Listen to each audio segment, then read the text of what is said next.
First contact and subjugation. The day the Azari arrived changed everything.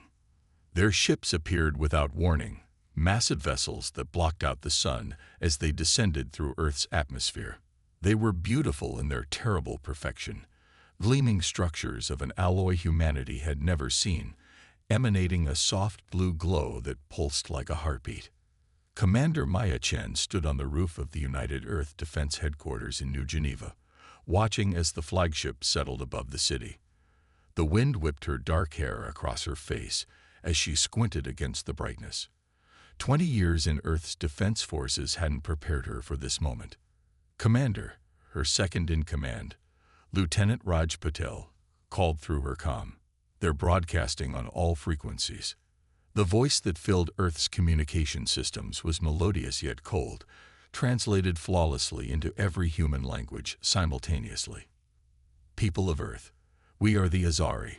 We have watched your development for centuries. Your struggle amuses us. We have come to guide you, as we have guided dozens of species before you. Resistance is unnecessary and inefficient. Accept us as your gods, and your transition to civilization will be painless. Maya's jaw tightened. Lieutenant, what's the status of our defense grid? Operational, Commander, but Raj hesitated. Our sensors can't penetrate their shields. We're completely blind. Earth's leaders debated for 6 hours while the Azari ships remained motionless in the sky.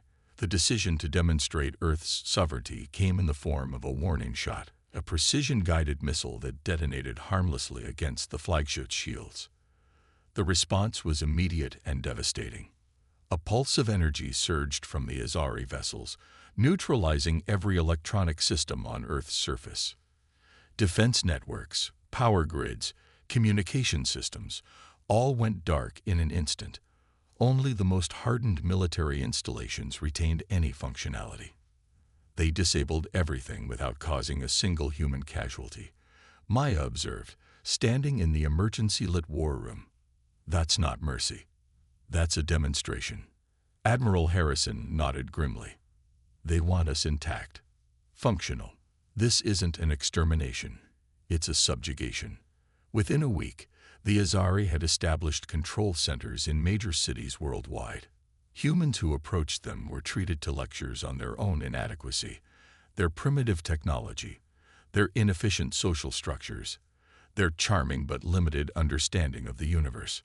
The Azari themselves were tall, luminescent beings with 4 arms and elongated features. They moved with fluid grace and spoke with absolute certainty. Their transparent skin revealed complex circulatory systems glowing with what they called enlightened energy, the source of their technological superiority. They genuinely believed they're gods. Dr. Eliza Wong, Earth's leading xenobiologist, concluded after the first formal meeting. Not in a metaphorical sense. They believe they've transcended to a higher form of existence and that guiding lesser species is their cosmic responsibility.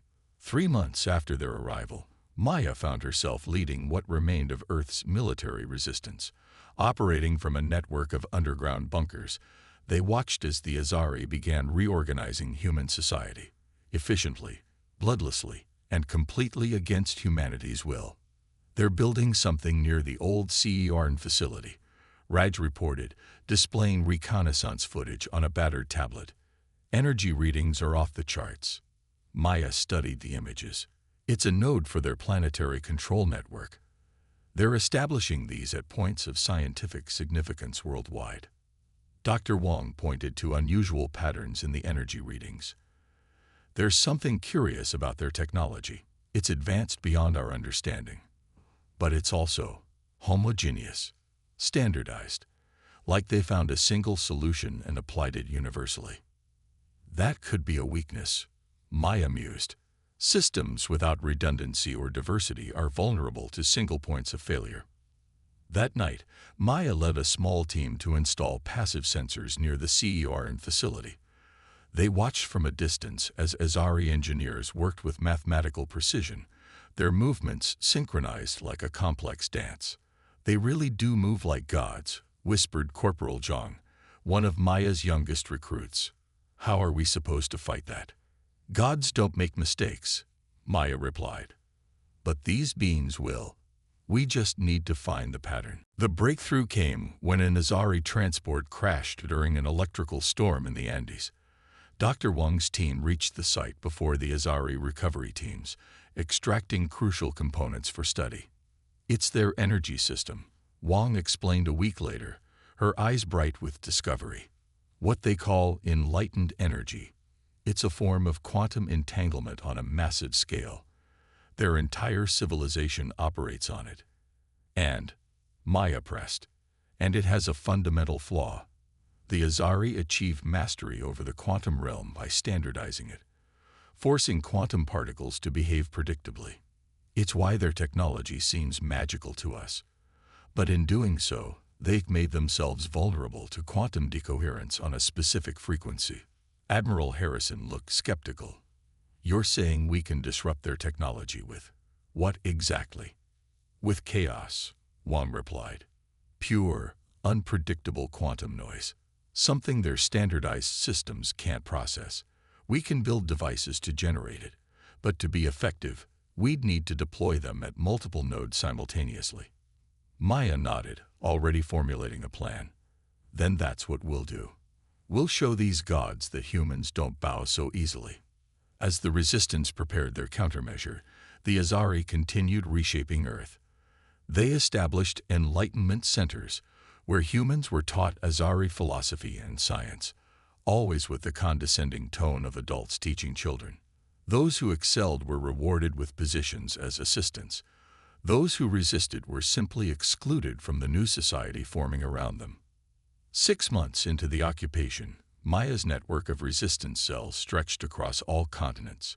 The Azari seemed barely concerned with human resistance, treating it as an expected but ultimately insignificant response from a developing species. Their arrogance would be their downfall. On a rainy night, in what had once been Paris, Maya met with the leaders of European resistance cells. Their meeting place, a forgotten maintenance tunnel beneath the city, hummed with determination. We have 12 quantum disruptors ready, reported Sophia Rousseau, a former quantum physicist. Small enough to smuggle past their sensors, powerful enough to temporarily disable their nearest node. The Azari are creating something big, added Marcus Steen, who had infiltrated an enlightenment center. They call it the Transcendence Network. Once completed, it will bind Earth permanently into their empire. We have 3 weeks, at most. Maya absorbed this information, then revealed the full scope of their plan. We're not just going to disrupt their network, she said quietly. We're going to hijack it. Send a message to every subjugated world in their empire. What message? Sophia asked. Maya's eyes gleamed in the dim light. That gods can fall. The hidden advantage. The Azari Transcendence Node loomed over what had once been Shanghai, a crystalline structure that pulsed with blue-white energy. From this central hub, filaments of light stretched across the sky, connecting to smaller nodes worldwide, the physical manifestation of Earth's integration into the Azari Empire. Maya Chen observed it from a dilapidated apartment block 2 kilometers away, her binoculars trained on the steady stream of human workers entering the facility. Some walked with the purposeful stride of converts to the Azari cause, while others moved with the reluctant gait of the chorist. Target is active and fully operational, she murmured into her secure comm. All teams, status report. One by one, resistance leaders from around the world confirmed their readiness. 16 teams positioned near 16 Azari nodes, preparing to strike simultaneously. Remember, Maya added, synchronization is everything. The disruptors must activate within a 15-second window, or their system will adapt. Dr. Wang's voice came through the comm, tense but controlled. Central command is ready. The quantum algorithm is prepared for injection once the disruption begins. Maya lowered her binoculars, feeling the weight of what they were about to attempt. If they succeeded, they would deliver the first significant blow against the Azari. If they failed, the resistance would be exposed and crushed. Lieutenant Patel, she said, addressing her second-in-command who was positioned with the European team. Begin the countdown. The quantum disruptors represented humanity's finest achievement under occupation. Devices that generated unpredictable quantum noise specifically calibrated to interfere with Azari technology. Small enough to fit in a pocket, powerful enough to temporarily blind their sensors. The Resistance had manufactured them in secret labs scattered across the planet, using components smuggled from Azari facilities. Deployment in 3, 2, 1, mark. Across the globe, Resistance fighters moved into position. In Shanghai, Maya led her team through maintenance tunnels that predated the Azari occupation, emerging near the base of the Transcendence node. They wore the uniforms of human workers, their disruptors concealed in ordinary maintenance equipment.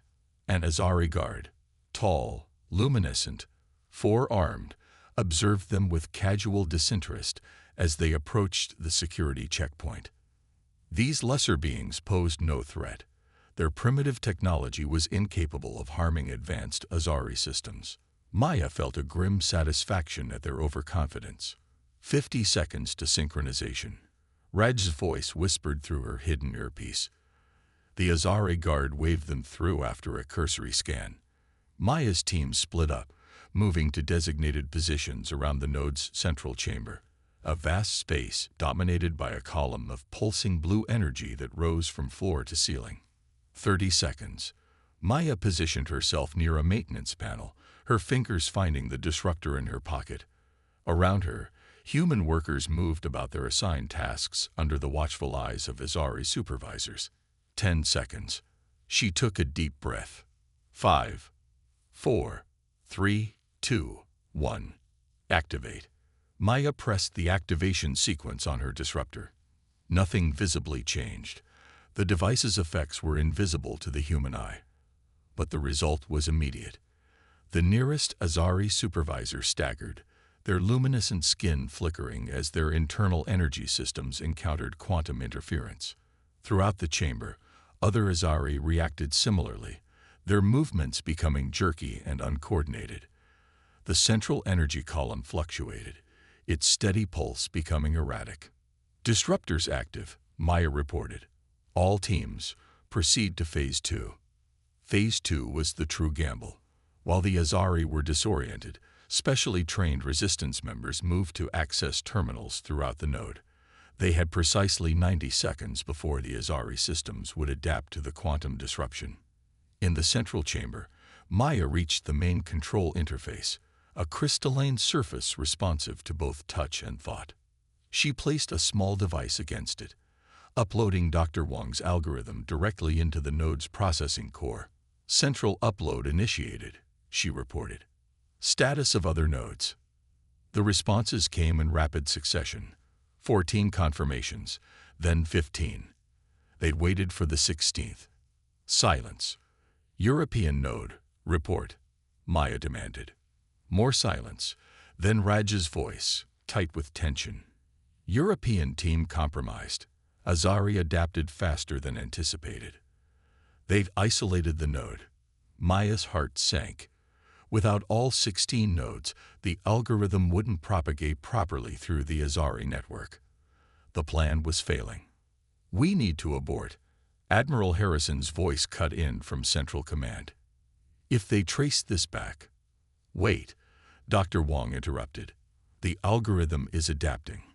It's compensating for the missing node. The quantum entanglement properties are allowing it to find alternative pathways. On the control interface before Maya, symbols flashed in patterns she couldn't comprehend.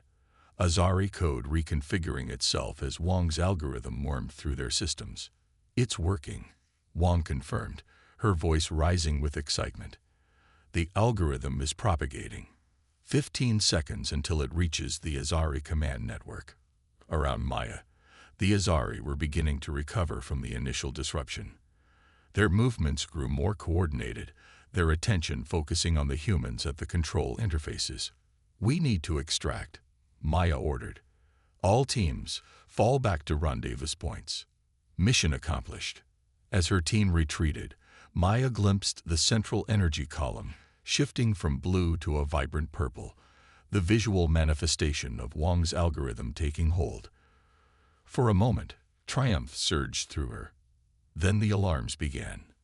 Red energy pulses swept through the node, different from anything they'd seen before. The Azari weren't just recovering, they were implementing emergency protocols. New energy signature detected, Wong reported, panic evident in her voice. They're initiating some kind of purge sequence. Maya and her team barely made it out of the node before the shockwave hit, a pulse of energy that knocked them off their feet and left them gasping on the ground. As she struggled to stand, Maya looked back at the node. The crystalline structure stood intact, but its blue-white glow had returned, stronger than before. Their attack had failed. "Central Command, report," she demanded, helping her team members to their feet. Admiral Harrison's voice was grim. Wong's algorithm was neutralized. The Azari implemented a quantum purge we didn't anticipate. And Maya, they've identified the source of the attack. A chill ran through her. How many teams compromised? All of them. The Azari have deployed hunter units to every disruption site. They're tracking our people as we speak. Maya made a rapid decision. Activate Emergency Protocol Theta. All cells go dark immediately. No communications for 72 hours. As they fled through the back streets of Shanghai, Maya saw Azari ships streaking across the sky. Sleek, predatory vessels hunting for those who had dared to challenge them. Their failure had exposed the resistance network, forced them underground, and revealed the limits of their understanding of Azari technology. But it had also revealed something else, something that ignited a spark of hope in Maya's chest despite the disaster. For a brief moment, when Wong's algorithm had propagated through 15 of the 16 nodes, the Azari had been genuinely afraid. Gods weren't supposed to feel fear. 3 days later, in a hidden bunker beneath the ruins of what had once been Seattle, the remnants of the resistance leadership gathered to assess the damage. "We've lost over 60% of our operating capacity," Admiral Harrison reported. "Cells across Europe and Asia have been completely dismantled. The Azari are conducting systematic sweeps through major population centers." The mood was somber, but Maya noticed Dr. Wong studying data from the failed operation with intense concentration.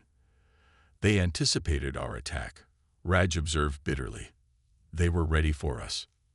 "Not exactly," Wong said, looking up from her tablet. "They weren't ready, they reacted. And their reaction reveals something crucial." She displayed a series of energy readings from the Shanghai node. The quantum purge they implemented wasn't part of their standard defense protocol. It was something new, something they created specifically to counter our attack. "And that helps us how?" Harrison asked. Wong's eyes gleamed. "It means they had to innovate.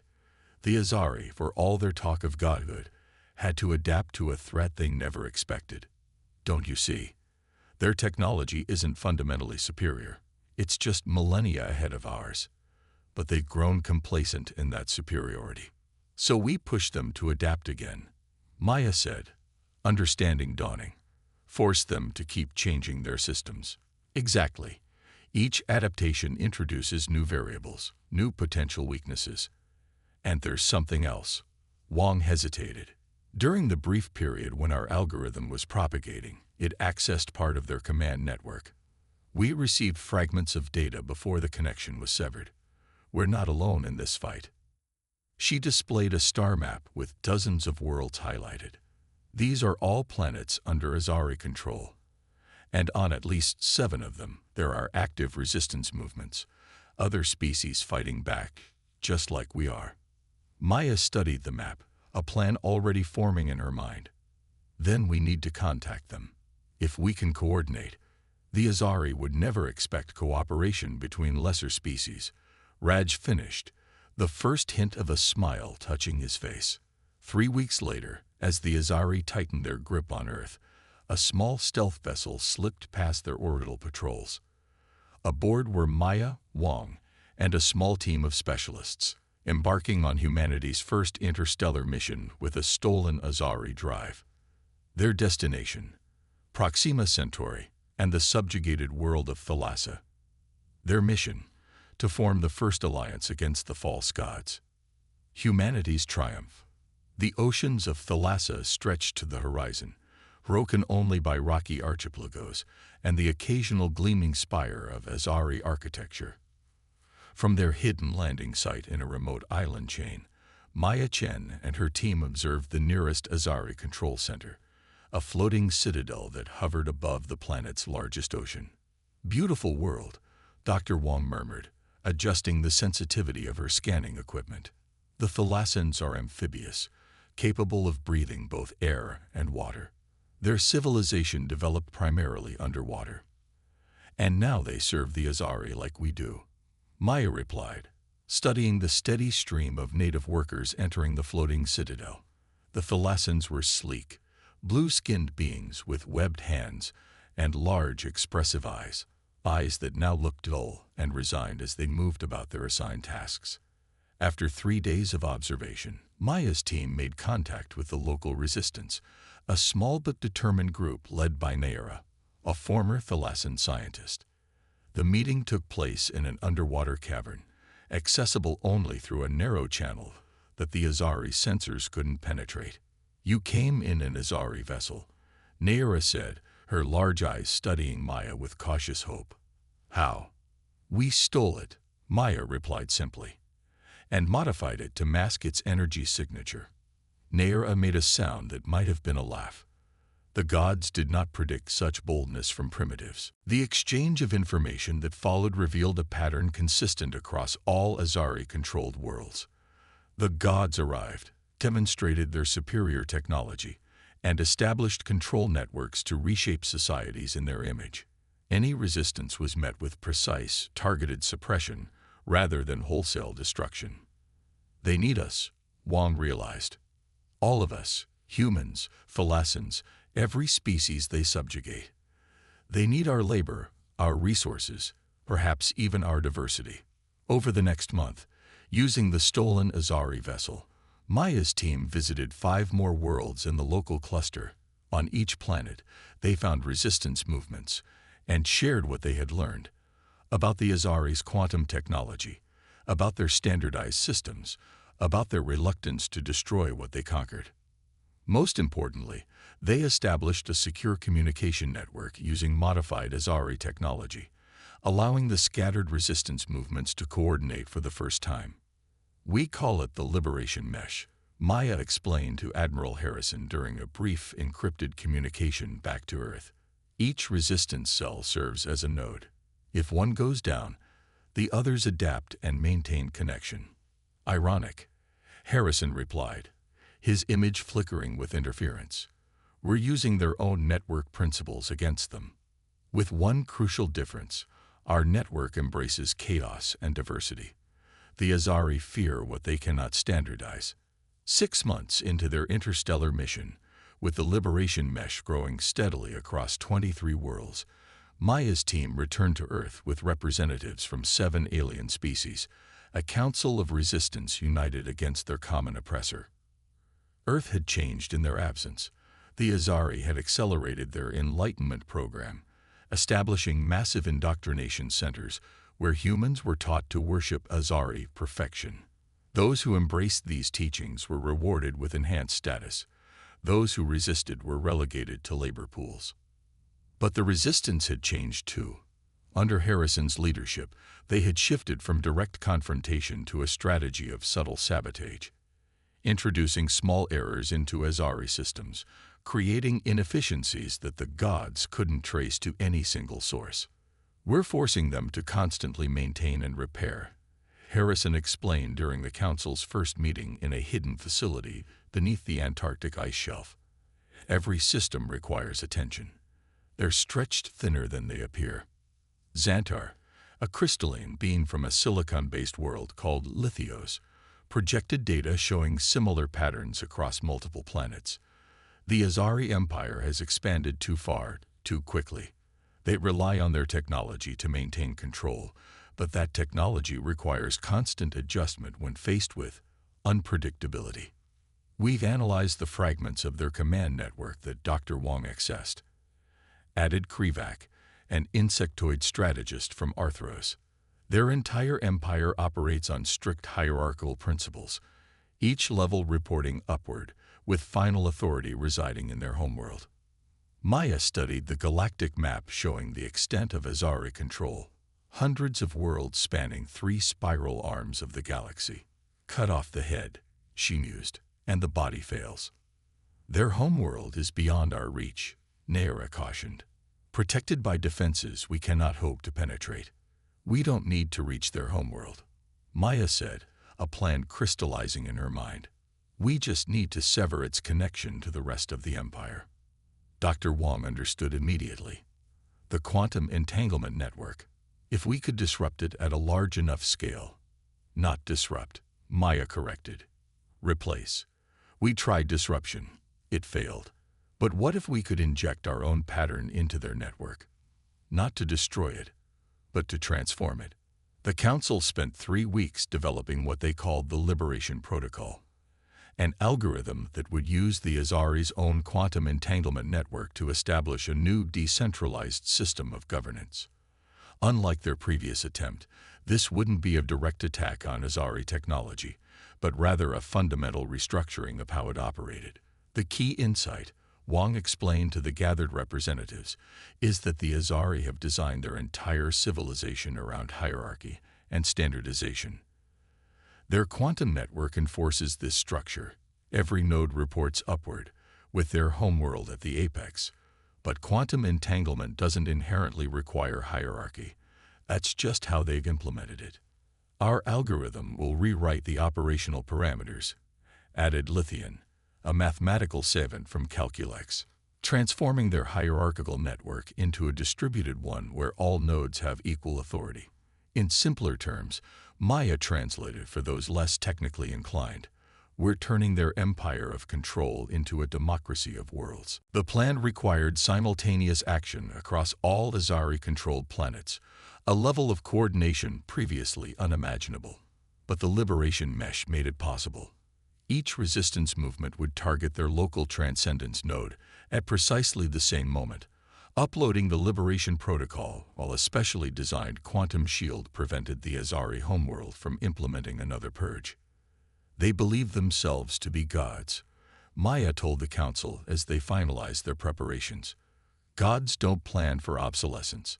They don't imagine their creations surpassing them. That is their fundamental weakness, not their technology, but their certainty. The day of liberation began with a feint. Resistance cells across a dozen worlds launched small, easily suppressed attacks on minor Azari facilities. As the gods diverted resources to deal with these distractions, the main operation commenced. On Earth, Maya led the primary strike team to the new Geneva Transcendence node, now the central hub of Azari control on the planet. With her were representatives from each allied species, their diverse physiologies and abilities complementing one another in ways the standardized Azari had never anticipated. Their approach was not stealth but speed, a direct assault that overwhelmed the node's defenses through sheer audacity and unexpected collaboration.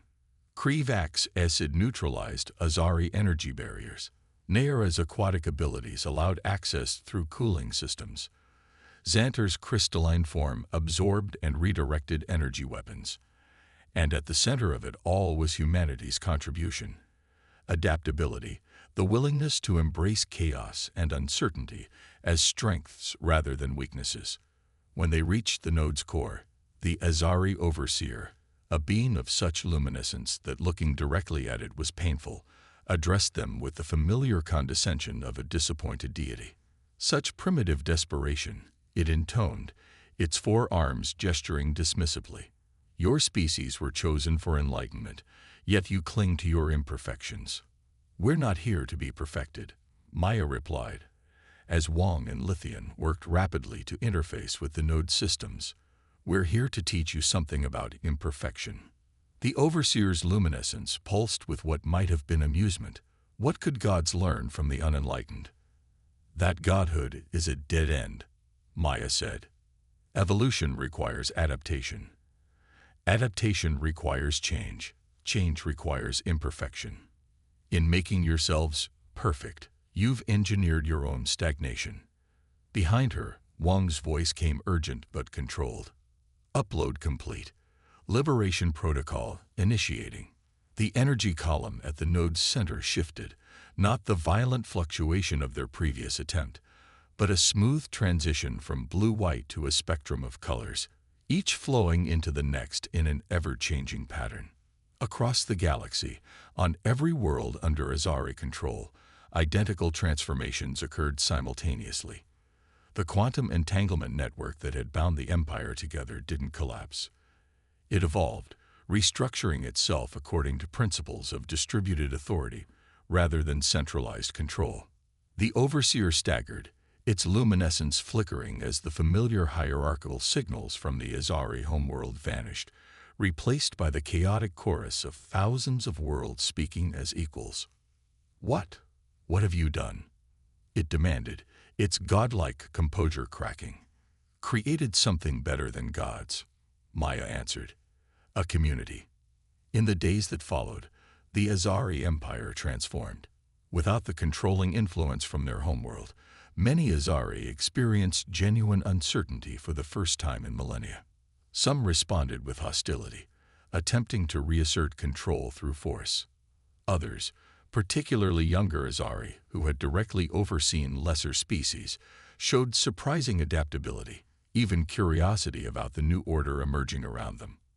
1 month after the Liberation Protocol, representatives from over 500 formerly subjugated worlds, including a delegation of reform-minded Azari, gathered on Earth for the formation of the Galactic Concord.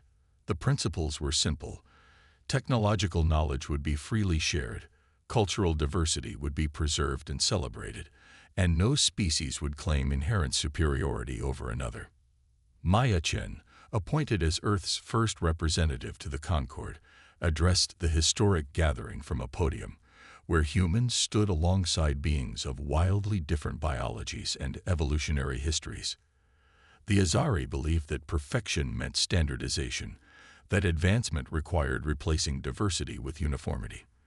They called themselves gods because they couldn't imagine wisdom emerging from imperfection. But we, all of us here, have proven something profound. True advancement comes not from eliminating differences, but from embracing them. She gestured to the gathered representatives, to the planet that had once been deemed primitive, to the stars now open for exploration without conquest. They called themselves gods, she concluded, until humanity, and all our allies, proved them wrong, not through superior strength or technology, but through the power of imperfection, through our stubborn insistence that diversity is not a flaw to be corrected, but the greatest strength in the universe. As the assembly erupted in a cacophony of cheers, clicks, whistles, and luminescent pulses, each species expressing approval in their own unique way, Maya reflected that it was the most beautiful sound she had ever heard. The sound of imperfection, triumphant.